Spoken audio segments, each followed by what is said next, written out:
नमस्कार दोस्तों, 29 मई 2022 उस शाम पंजाब के मानस जिले में आखिर ऐसा क्या हुआ था जिसने पूरी दुनिया को झुका करके रख दिया। कैसे 15 मिनट के अंदर में एक ग्लोबल सुपरस्टार की कहानी हमेशा के लिए खत्म कर दिया गया। आज के इस वीडियो में हम गहराई से समझेंगे सिद्धू मूसेवाला की मर्डर केस कैसे हुआ था और किसने किया था। तारीख थी 29 मई 2022, शाम के करीब 4 या 5 बज रहे थे। सिद्धू मूसेवाला अपनी काली थार गाड़ी में बैठकर घर से निकलते हैं, लेकिन उनके साथ उनके दोस्तों भी मौजूद थे। पर ध्यान देने वाली बात यह है दोस्तों कि मूसेवाला अक्सर अपनी बुलेट प्रूफ फॉर्च्यूनर कार में चलते थे और उनके साथ कमांडो सुरक्षित भी होती थी, लेकिन उस दिन पंजाब सरकार ने उनकी सुरक्षा को आधा कर दिया था। सिद्धू मूसेवाला ने अपनी बुलेट प्रूफ गाड़ी को छोड़कर बिना कोई सुरक्षित हथियार के अपनी मौसी से मिलने वाराणसी के लिए निकल जाते हैं और यही उनकी सबसे बड़ी चूक साबित होती है। सही उनकी थार गाड़ियां मानसा जिले के जवारे के गांव के पास एक संकरे मोड़ पर पहुंचती है। अचानक से पीछे से 2 गाड़ियां आता है, एक कोरोला और दूसरे बैलो। उनके थार को ओवरटेक करते हैं रास्ते और ब्लॉक कर देते हैं। तो आप इमेजिन कीजिए, एक तरफ संकरा रास्ता, आगे और पीछे गाड़ियां ब्लॉक और सामने खड़े हथियारों से लैस शूटर। हमलावरों ने बिना कोई सेकंड गवाए AN-94 और AK-47 जैसे मिलिट्री ग्रेड राइफल से अंधाधुंध फायरिंग शुरू कर दी। रिपोर्टर के मुताबिक महज कुछ मिनटों में 30 से 40 राउंड गोलियां चलाई गई। मूसेवाला को खुद को संभालने की मौका तक नहीं मिल पाया। उनके शरीर पर 19 गोलियां के निशान थे और अत्यधिक खून बहने की वजह से अस्पताल पहुंचने से पहले ही उन्होंने दम अपना तोड़ दिया। लेकिन असली सवाल यह है कि ये शूटर कौन थे और इसके पीछे का दिमाग किसका था।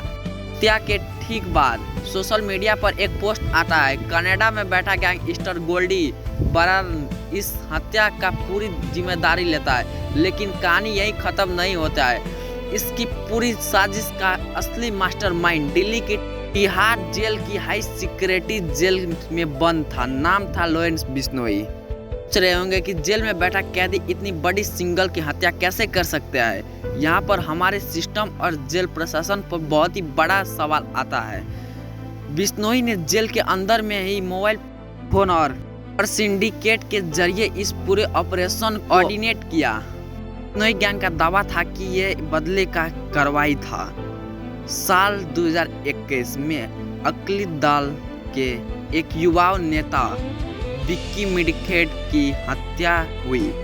बिश्नोई गैंग का मानना था कि हत्यारों के पीछे सिद्धू मूसेवाला और उनके मैनेजर का हाथ था, इसलिए बदला लेने के लिए उन्होंने मूसेवाले को निशाना बना लिया। उसने बाद में साफ रिपोर्ट लिया कि गिरफ्तार किया और कुछ को एनकाउंटर कर दिया में मार दिया गया। लेकिन आज भी इस घटना ने भारत पर पूरा गैंगस्टर लाचार और गन बायोसेल पर कई गंभीर सवाल छोड़ दिया है। आप इस पर मुद्दे पर क्या? नमस्कार दोस्तों, जब राजनीति में नाम, आरोप और अपराधों की आती है तो वेस्ट बंगाल के CM शुभेंदु अधिकारी का नाम जरूर आता है। तो सच और अफवाहों के बीच में फर्क कर पाना मुश्किल ही नहीं बल्कि नामुमकिन बन चुका है आज के युग में। आज के युग में लगभग 90% नेता भ्रष्टाचार होता है। देश के सबसे बड़ा प्रधानमंत्री नरेंद्र मोदी, मैं आपको साफ शब्द में कहूँ तो ये भ्रष्टाचार फील्ड का किंग है। इनका कहना है हम तो फकीर है, हम झोला लेकर चल पड़ेंगे। क्या आपने कभी ऐसा फकीर देखा है जो 25 लाख का ग्लास पहनता हो, चश्मा पहनता हो? लेकिन अभी का खबर एक स्टेप आगे निकल गया है। न्यूज रिपोर्टर कैमरा के सामने आगे ही कह रहा है कितने लाए हो, और देश का सबसे बड़ा प्रधानमंत्री नरेंद्र मोदी भी इसका मजाक उड़ाना लगता है। सामने टीवी कैमरा के सामने कितना लाए हो? अच्छा, लाओ और ऐसे कुर्ते में रख देते हैं। टीवी पे देखा कि नहीं देखा आपने? और चेहरा कितना भोला भाला था, ऐसा लगता था ये तो रोज की आदत। जनता के सामने और बीजेपी यूट्यूब चैनल पर भी इसे अपलोड किया था, लेकिन अभी के समय आपको वीडियो नहीं मिला क्योंकि डिलीट कर दिया और मोदी जो भाषण दिया तो वो घोट लिया। अभी के समय में भारत मजाक बन के रह गया है। बिहार के हेल्थ मंत्री जो कि खुद लगता है कि इंसान अभी नशा में है, और जो इंसान को क्या बचा पाएगा जो खुद अपने ही नशा में रहता है, वो पूरा जनता को कैसे सुरक्षित रख सकता है। बिहार एक ऐसा राज्य है जहाँ पे नेताओं भ्रष्टाचार होता है, तो भारत के प्रचलित 3 नेताओं जो कि भ्रष्टाचार करते हुए पकड़े गए, उसके बारे में आज हम बात करेंगे, जो कि भारत के अंदर सबसे खत्म कर रहा था, सब कुछ खत्म कर रहा था। इसका मेन इंसान है नरेंद्र मोदी। ये भ्रष्टाचार फील्ड का हीरो है, हीरो जिसे किंग कहते हैं। ये कहता है कि मैं फकीर हूँ, झोले लेकर निकल जाएंगे। क्या आपने कभी ऐसा फकीर देखा है जो 25 लाख का ग्लास पहनता हो, और ये कहीं किसी प्रोग्राम में चले गए तो दिन का 20-20 कपड़ा चेंज करता है। और दूसरे तरफ पहले एक ऐसा भी सरकार हुआ करता था जो एक फटा हुआ धोती पहनकर पूरा गुजारा किया। और नरेंद्र मोदी कोई सस्ता कपड़ा नहीं बल्कि सेलिब्रिटी लेवल का कपड़ा पहनता है। अभी के समय में नरेंद्र मोदी खुद शुभेंद्र अधिकारी की रोस्ट कर रहा है। अब सबसे बड़ा सवाल, अगर नरेंद्र मोदी खुद इस फील्ड का किंग है तो वो शुभेंद्र अधिकारी को क्यों रोस्ट कर रहा है, जबकि शुभेंद्र अधिकारी सिर्फ 5 लाख रुपया लेते हुए पकड़े गए।